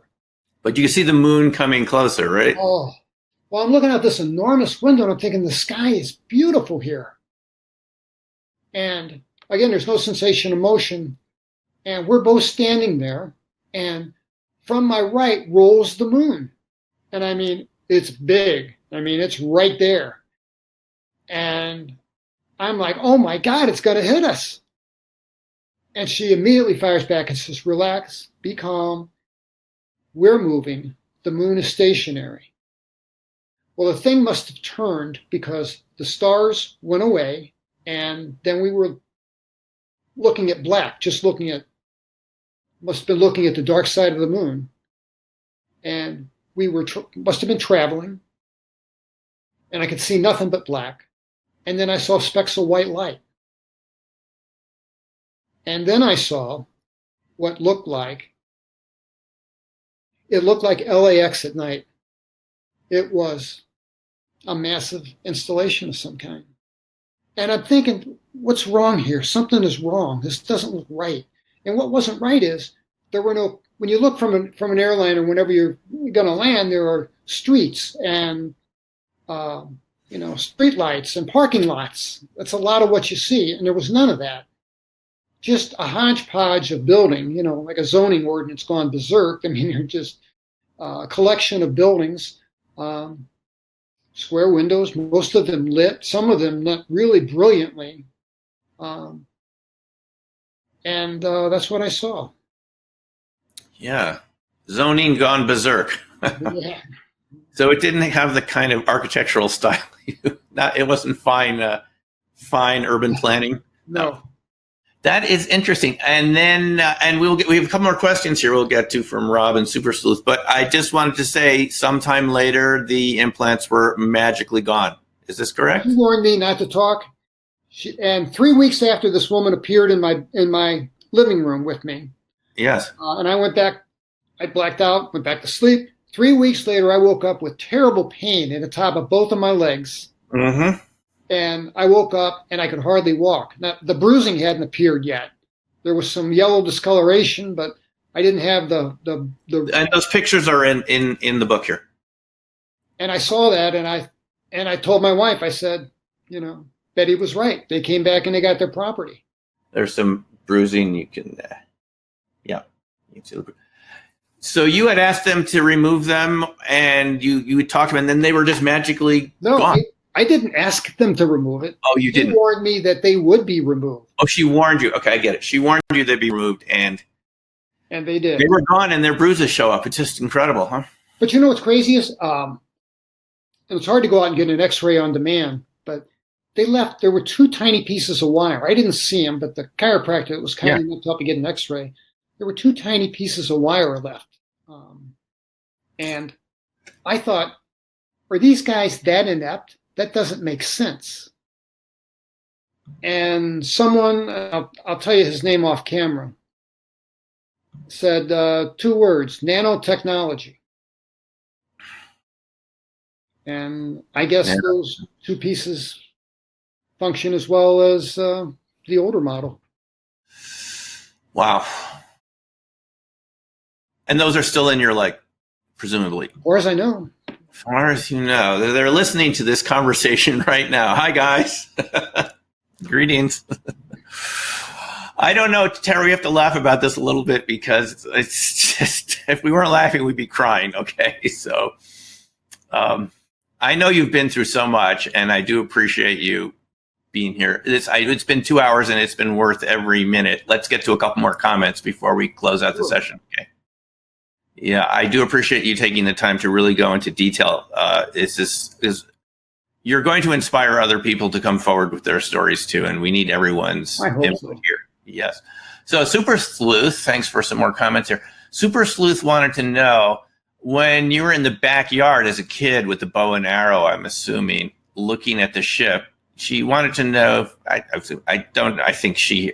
Super Sleuth, I'm not sure gender. Super Sleuth wanted to know, did it seem 3-dimensional or was it a bit flat? No, it was absolutely 3-dimensional. Absolutely. It was absolutely 3-dimensional. I mean, it was like looking at a car. I mean, there was curvature to it. I mean, it was flat, but it curled up on the edges. So it was absolutely. And you curled up, and you did say you got this feeling your hair stood on end. Yeah, my hair stood on end, and there was an ozone smell. An ozone smell, okay. And the muffle, the audio changes were pretty dramatic, in that it's a neighborhood with a lot of kids and stuff around. And all of a sudden, it's quiet, muffled. Yeah, it's muffled, like I got my hands over my ears, and nobody else saw this. No, I've heard other people describe child incidents during childhood, just like you're talking about. Some that I haven't presented to the public yet, and perhaps I will. But this woman described seeing something land on the corner of the lawn, and all of a sudden it went quiet, and her friends almost seemed frozen. And she walked over and had a conversation with these entities. And curiously enough, she asked to go with them, and they said, "You're not old enough." And they leave, and all of a sudden everything goes back to normal. The sounds, the light looks the same. So you're just reminding me of that a little bit. Yes. It's a physics we don't totally understand yet. We're just like at kindergarten level here, I think, with our understanding of physics and how these craft interact with our sense of space and time. Rob wants to know, have you ever had a brain MRI reveal anything unusual? No, I haven't. I had a couple of MRIs, kind of a routine thing. I was in a minor accident, and I had a brain MRI at that time. But in 2005, when I had my heart attack, I had a pacemaker implanted.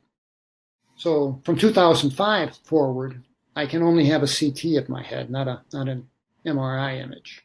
I understand. Because that would interact with the pacemaker in an unpredictable way, right? Yeah. Wow. Well, Terry, I have really enjoyed this, and I really want to thank you for showing up today and doing this and sharing it with our audience today, who asked some very good questions, and our YouTube audience that will watch it too. It's been a great pleasure. Yeah, so it's Incident at Devil's Den, and now you can get it in paperback and on Kindle and audiobook. Oh, it's not an audiobook too. Are you reading it or someone else reading it?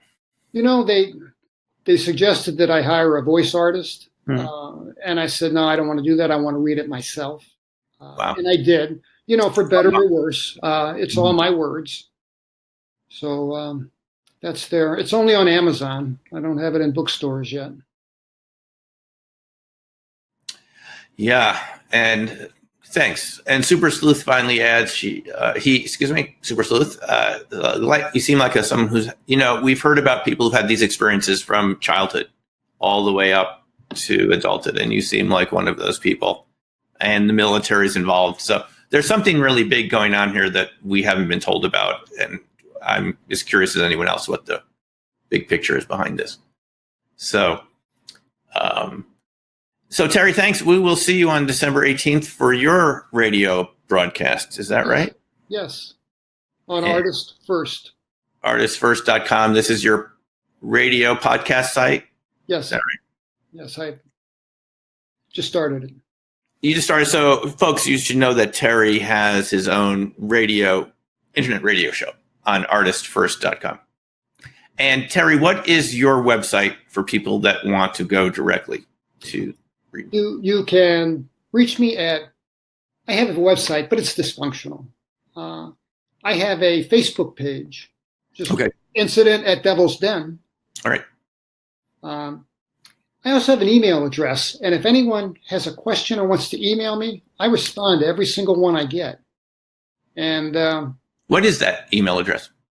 Landpope. Wait a minute, not that one, this one. Lovelace.landpope, LANDPOPE @gmail.com. Lovelace.landpope @gmail.com. Yes. Good. So I'm sure people will be writing to you either now or, from YouTube viewers who are watching this later on. And you set a great example for people, Terry, to tell the truth. And it's the only way we're going to find out what's going on here. I don't pretend to know what the answers are here, but we have a lot of questions. Yes. I wish you had been at the citizen hearing in 2013 to give your testimony here. People had about 15 or 20 minutes, but the retired congressman and senator really listened, and it made a big impression on them. You would have fit in really well there.